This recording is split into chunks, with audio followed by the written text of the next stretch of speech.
tayo kay Tatay Rudy po. Ito po ay Barangay Gis. Dulo na pala ito. Sa ginagawang siwol, ang hirap hanapin.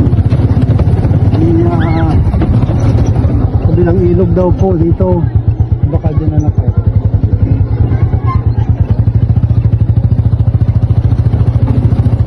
Siguro po dito sa tulay na ito ang aming pupuntahan. Wala akong matibay pa ang tulay. Ito dito kay Tatay Rudy ang bahay. Papunta na po kami kay Tatay Rudy.